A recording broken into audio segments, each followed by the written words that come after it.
the new laws for earthquake, retrofitting, and balcony deck inspections and repairs. So we're going to be talking about that. I know there's been so many new laws for 2025. If you didn't catch our legislative update that we did at the beginning of the year with Mike Brennan, highly suggest going back and taking a look at that one. If you can go to our YouTube channel, aoausa.com, and hunt for that one. And it is really good, just giving you an overview of everything. But today we're specifically going to talk about the laws for 2025, and so that'll be good. And then at 12 o'clock, we're going to be talking about AB 2747, who is exempt and who is subject to it, and that's the rent reporting. And AOA has a couple different ways that we're providing that service for you. And then on Friday, we have, which is, wow, that's tomorrow, Dennis Plock will be speaking, and he'll be covering the Just Cause Ordinance requirements for LA. And so that's a special one that we'll be doing. And then April 10th, we have Mike Brennan. He's going to be talking about radical eviction trends impacting your investments. And that'll be April 10th. And on the heels of that, we'll have the big AOA $1 Million Trade Show. And it will be amazing at the LA Convention Center.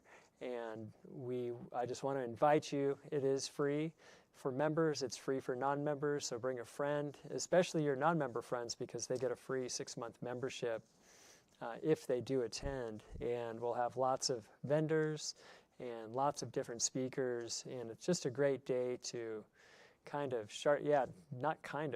sharpen the axe and to just be caught up with everything if you haven't been able to keep up with it all. And if you're watching for the first time, maybe you're a new member, we do have a member orientation video on YouTube as well.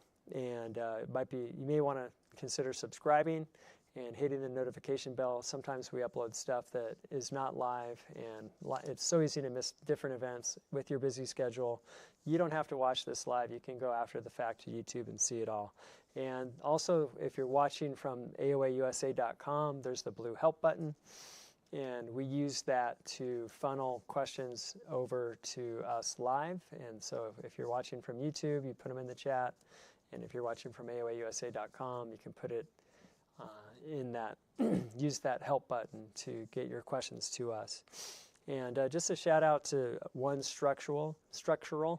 They're a family-owned business with over 20 years of experience, and they really prioritize the safety of your residents and your property, and they provide a lot of different services, but engineering and design services, permitting, construction for seismic retrofit, ADU and balcony inspections and repairs. So they do a whole lot.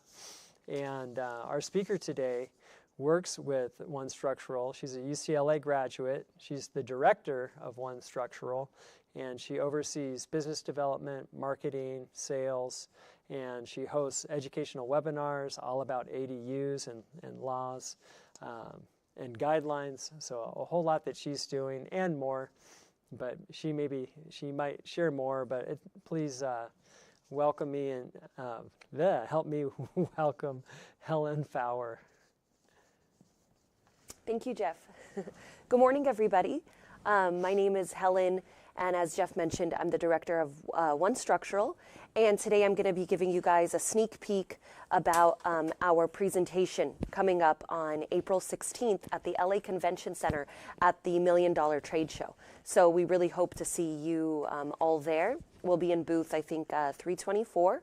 So we hope to see you guys there. We're going to be covering much more details than today. But today I'm going to briefly go over a couple of the topics, the new laws applicable to 2025 regarding seismic retrofitting, your balcony inspection repairs, including the inspection, and I'll add a little bit of the ADU stuff as well that some of you may be familiar with that we've always been able to provide.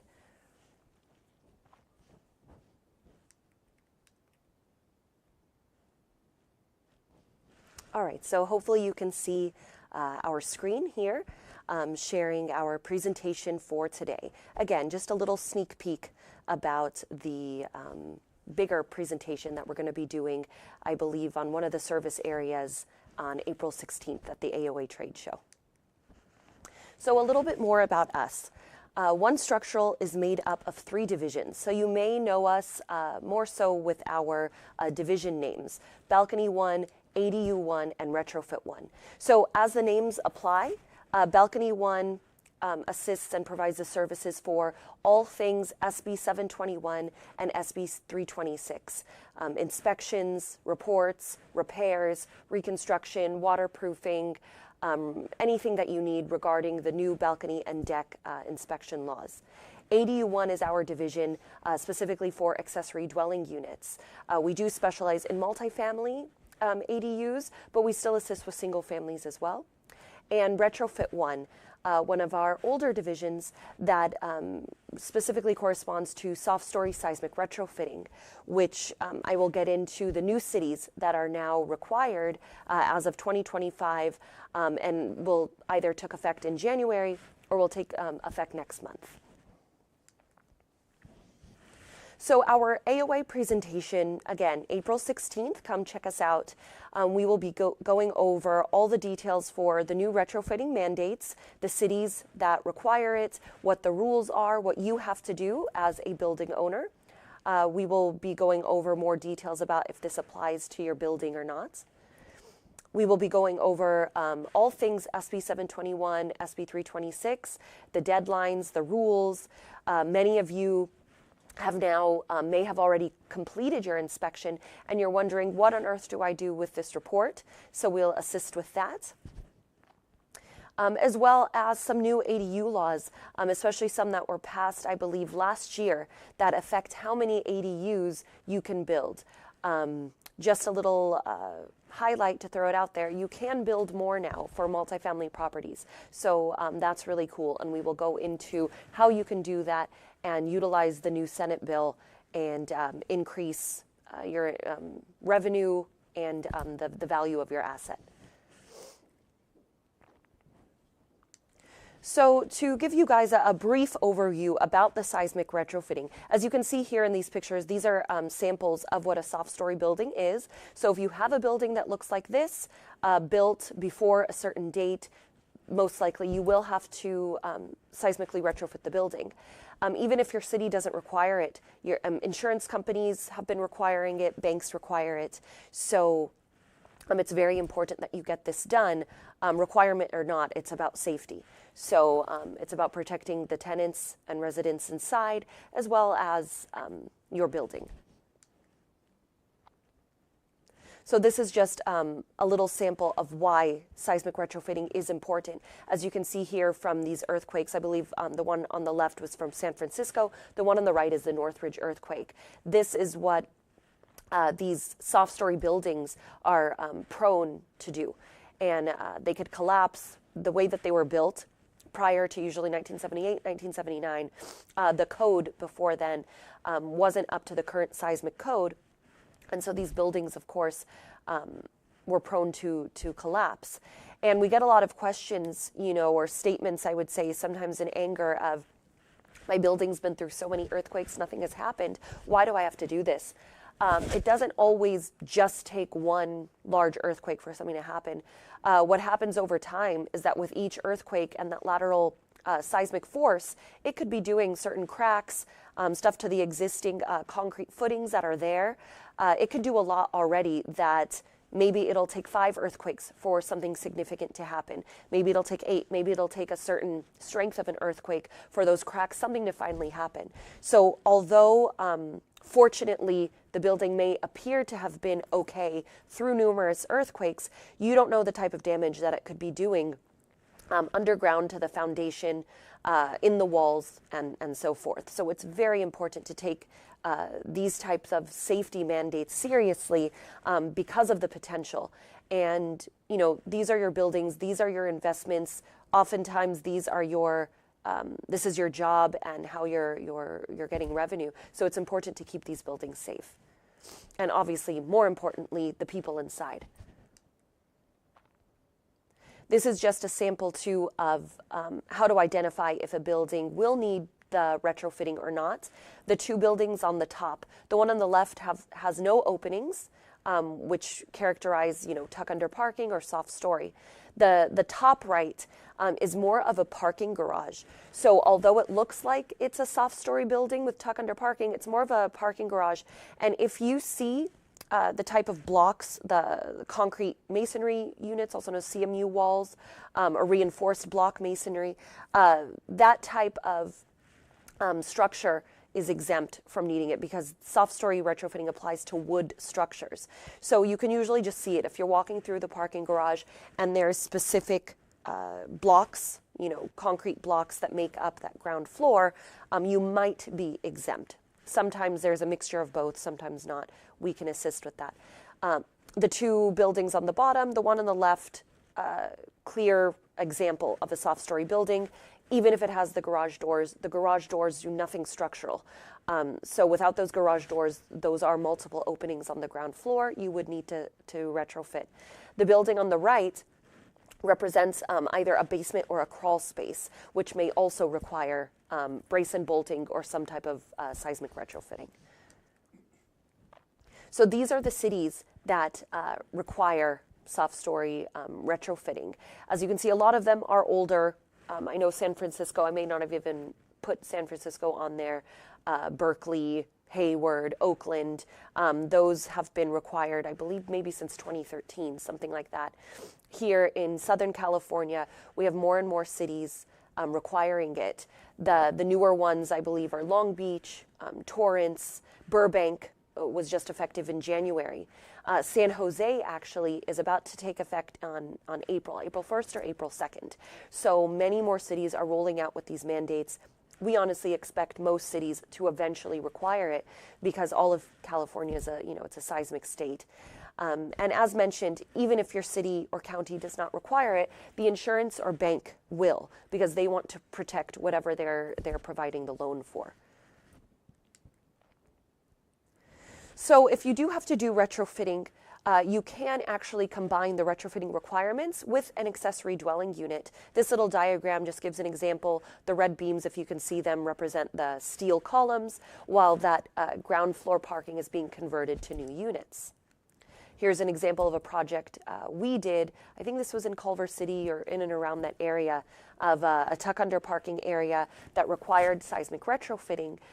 So we did the seismic retrofit with an ADU.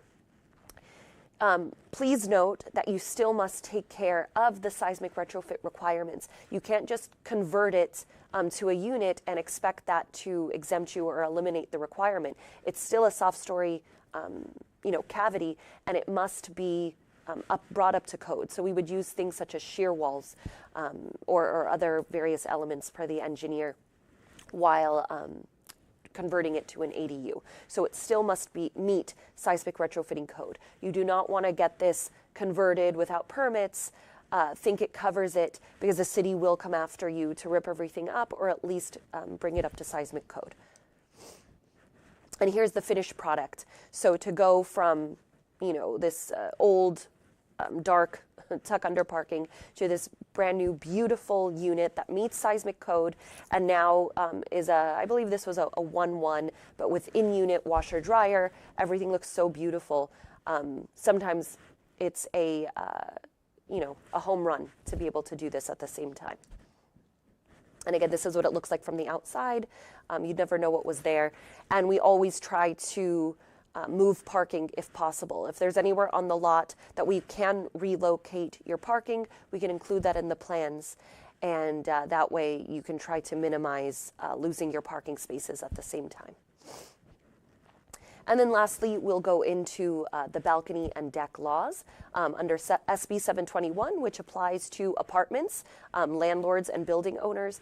SB 326 is for condos and HOA communities. So property management companies, if you only serve HOA communities, this would apply to you, or both if you serve apartment buildings and condos.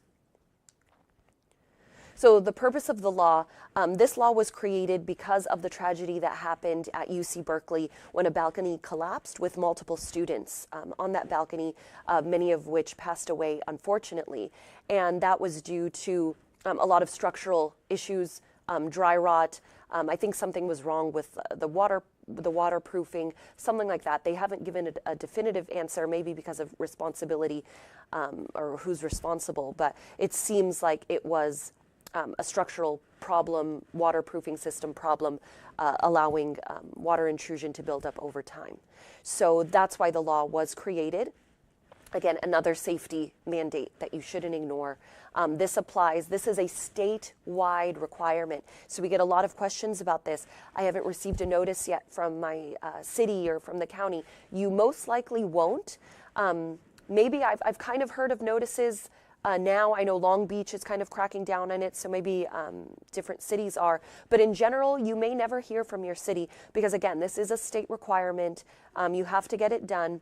The deadline was January 1st, 2025 for HOAs and condos.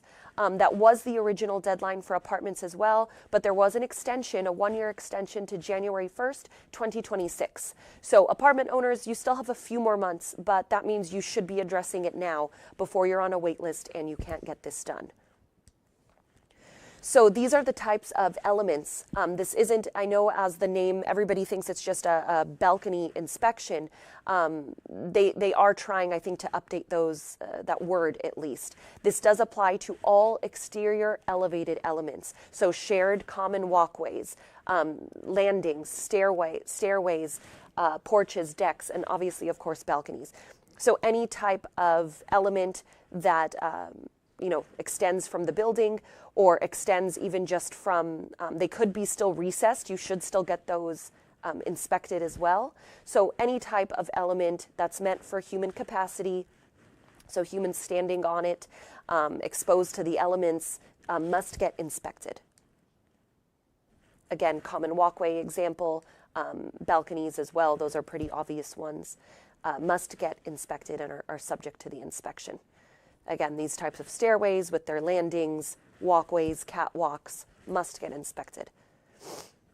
So where can you learn more about everything discussed? April 16th at the AOA $1 Million Trade Show. We will be there presenting, I believe, at 10 a.m. Hopefully I'm right about that.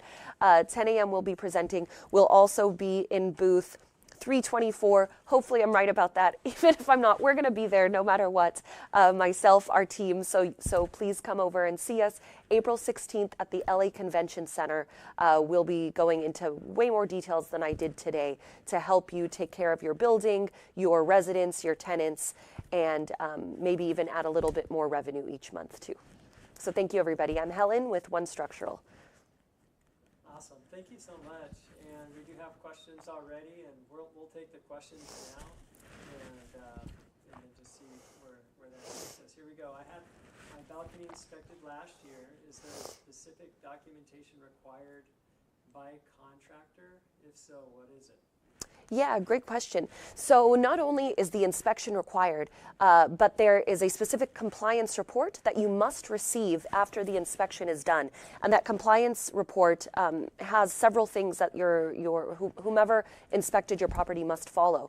It needs to identify the condition of all elements inspected. It needs to identify the what's called the future performance of these elements as well. Like how long does the inspector feel that the balcony can sustain? Do you have to fix something right away? Is the waterproofing in decent condition? Should be a good 3 years more, 5 years, and so forth. So there's a lot of things that the inspector must follow and address in that inspection report. So if you have not received an inspection report, please reach out to your inspector and make sure that that gets sent. There's also deadlines when you should have received that as well. And that report is basically that's your proof of compliance, as well as if you do need a repair, what you use in order to obtain those bids and repair bids. All right. What must the landlord do if they do not have the funds to retrofit? So let's see. I mean, we work with a lot of financial lenders that can assist with these requirements. Some cities have, what's it called? I forgot off the top of my head, but certain cost recovery programs for pass-through type of things that you can do to I guess let's say your retrofitting costs 50 grand. You can pass through some of those costs to the tenants. It's an application that you do, and you can recoup some of that cost per unit per month, up to sometimes 10 or 20 years, depending on what your city allows. So there are some programs that can assist, as well as lending, some grants. I know more, though, grants apply to single-family homes right now, but there are some ways for funding for multifamily properties that we can assist you with. All right, here's a good question. Do one-story triplex and fourplex buildings with no underground parking need retrofitting? One story, no, not at all. This applies to 2 stories or more with dwelling or living space that's above that tuck under parking. So single-story homes, no. However, I mean, if you have a basement or a crawl space, we could, potentially look into it. But this typically applies to 2 stories or more. All right, and what's the minimum number of units where you're subject to this law? It depends on your city and the requirements. Some say it doesn't matter, duplex and up, you must do this. Some cities require a 3-unit minimum, so it really depends on your local jurisdiction's requirements. And then for the state law? For the balcony inspections? For the balcony inspections, that applies to 3 units or more statewide. Okay, there we go. For Burbank buildings, what happens if you haven't retrofitted yet? So for Burbank, that took effect January 1st. So you're still within your time period. I don't think a deadline has passed. What I do think the first deadline coming up, though, is for that screening report. So the screening report may be due soon. I just can't remember the date off the top of my head. So you either do the screening report soon if you're unsure if it applies to your property, or just ask us. If you already know you have to do it, the screening form can be done at the same time your engineering designs are done. So for Burbank, again, it just started in January, so you haven't reached any deadline yet to be past due. All right, and so next year, January 1st of 2026 is when everyone must have completed the inspection or completed the construction? For the balconies? The balconies. Okay, yeah. so for the balconies, regarding apartment owners, the deadline of January 1st, 2026 is your inspection deadline. Repairs have their own timelines depending on the severity of them. If they're mild, there is no severe deadline. If it's something like an imminent threat, severely hazardous, that has its own deadline. And non-emergency repairs also have their timeline. The repair timelines are contingent upon when you receive your report. So going back to our first question, that's why receiving that compliance report is so important, because your repair deadlines, if needed, start upon receipt of that report. But the January 1st, 2026 is only for the inspection itself to get completed. And this is not for single-family homes, it's multifamily only, regardless of what the structure of a single-family home might look like? Is this for balconies? Yeah, if there's balconies in a single-family home. Yes, exactly. This, again, only the balcony inspection, SB 721 and SB 326, only apply to 3 units or more. Okay, and one thing I've heard some people say that a visual inspection is all that's required by law, and I've heard, but then yet kind of maybe a best practice would be to kind of bore a hole and take a look at it. What exactly are they required to do versus best practices? Yeah, I'd be wary of inspectors that are only doing a visual. I mean, anybody can do that and just walk on your walkway, take pictures, and most likely what's going to happen if you only do a visual is for the inspector's liability purpose, they're going to flag everything at that point. Because what they don't want to happen is just walk through it and say, oh, it's fine, but really there was dry rot going on underneath.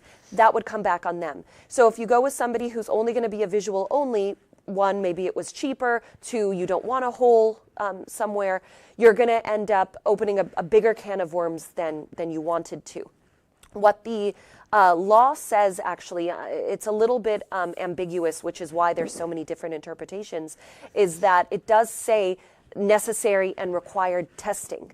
So what most reputable companies have understood that as is to make sure you're testing any areas that you see should be investigated further. So as Jeff mentioned, our company, and again many other companies, do corresponding boreholes if we do see signs of water intrusion, cracks, delamination, any type of issue that we see a breach in your waterproofing system. We're doing a corresponding borehole. They're only 2 inches, but that allows us to use an endoscopic camera to see your wood joist, to see your framing, and to rule out significant structural damage.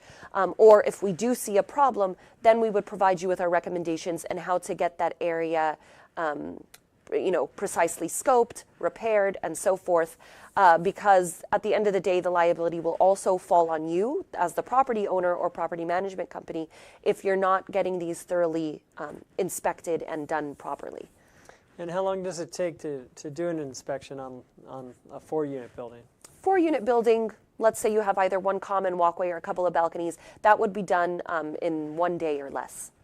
Okay. All right. And who does the inspection? This is a good question. Right. So your inspector, I believe though some new bills just passed, so I think it's actually the same for both SB 721 and SB 326 now. They must either be a licensed building contractor with 5 years of relevant experience, civil engineer, architect, general contractor, with certain licenses, be licensed general contractor. So there's certain rules for who can do your inspection. And again, I believe those were just updated to apply to HOAs and condos as well, because there was a difference before. But now again, building inspector, general contractor, civil engineer, structural engineer, or architect. Great. Okay. What department or agency will conduct oversight compliance with the balcony ordinance for the state of California? So that is more local. Your local housing authorities have been involved, as well as I think the building and safety departments too. So every city and jurisdiction have their own requirements with how the report is reported, basically.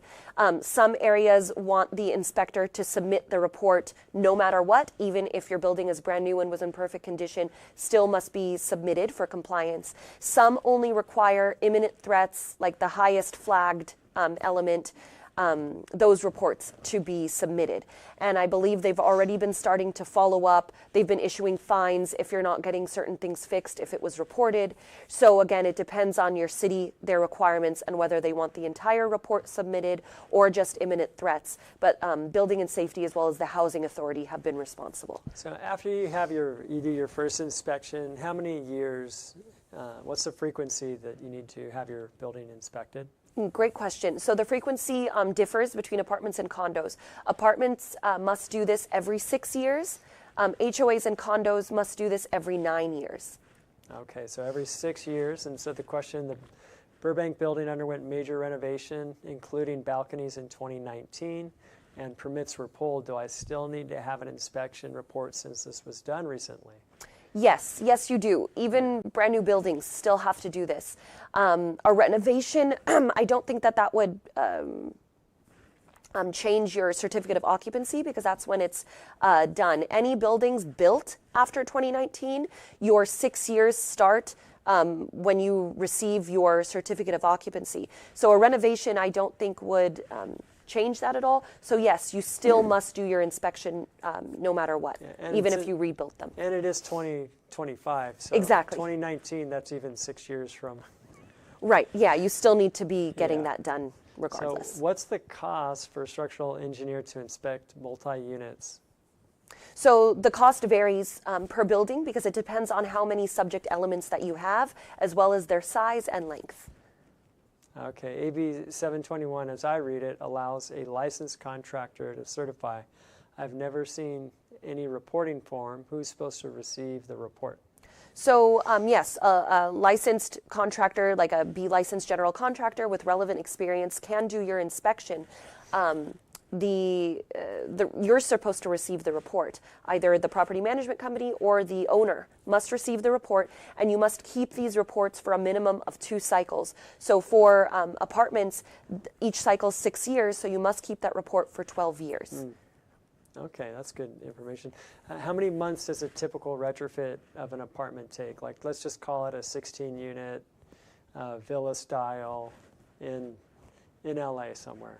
I think the average for the retrofit construction is about 8 to 12 weeks. Okay. They're big projects. They have various inspections with the city, deputy inspections, structural observations, trenching. It's a lot of work, so 8 to 12 weeks. Okay, there you have it. And you know, they're going to be at the trade show, and you'll be able to ask questions all day long. We'll have attorneys at the trade show. You can ask them questions all day long because they'll be at their booths. That's what's so great about the show, because it's not just the seminars, but actually walking the floor and interacting with the different contractors and vendors that are out there that are specialists in their field, and they can answer so much. Okay, here's another question. I'm selling my property this year that has a balcony. Am I required to have the inspection prior to the sale? You know, as far as the law goes, I mean, the deadline is January 1st. However, the buyer's insurance and or bank may require it to be part of the sale. So I think it depends on the insurance, property insurance, as well as the bank, and if they would want to get that done. So we've been seeing that a lot, especially for condos. If you're a condo owner, it has been inhibiting sales because they need that inspection to be done. So it just depends on the sale process and if somebody will require it. And as Jeff mentioned, I think in good faith, it should be good to get that done. Right. And regarding retrofitting in the city of Burbank, I have 5-unit with only 2 units that have the overhead park, over the parking. Mm-hmm. So that still needs to be. Yes, it does, because it's a 5-unit building, so that's over 3 units. I believe in Burbank only. If the entire property was a duplex, it might be exempt. But because it's 5 units, yes, you're still subject to retrofitting. Yeah, and here's the question. Can tenants live in the apartment if retrofit is happening? Yes, they can. It's all exterior work. Typically just during business hours. The most that gets affected are the parking during business hours, unless there are other circumstances such as shoring. But typically it just affects parking during business hours. It does not affect living situations of anybody inside. All right, Helen, thank you so much for coming out and everything. Appreciate it. Of course. Thank you so much for having me, and I hope to see everybody again April 16th at the AOA's $1 million trade show at the LA Convention Center. We're there to answer any and all of your questions. Yeah. And you guys, do you go all the way to San Diego? Yes, we do. Okay, and so for San Diego, do you know what their timeline is by chance? Regarding the balcony inspections? Again, so balcony inspections is a statewide requirement. Yeah. So it's the same deadline for everybody, no matter where you are, and we do serve the entire state for inspections. For apartments, your new extended deadline, no matter where you are, including San Diego, is January 1st, 2026. Right. So it's AB 721 if people want to look that up. Right? Yeah, SB 721, Senate bill. Okay, so you can look up SB 721 to see what that is. So yes, it does apply to Inglewood, or it applies to every city. Yes. Everywhere. What Helen was saying is just there are certain cities that have specific laws that are a little different, specific ordinances that are a little different. So give her a call, and definitely come to the show and hear her and David speak. Are you speaking, or David, both of you, or? Should be both. Okay, usually, sometimes I get pushed to do most of the speaking. Dynamic duo will be out there, and so it's definitely you'll love it, and you'll want to meet them in person at their booth as well. And anyway, we'll see you at 12 o'clock today. I'll be talking about the rent reporting, who's subject, who's exempt, how it needs to be done, and the services that AOA offers regarding rent reporting. All right. Thanks, everybody. Take care.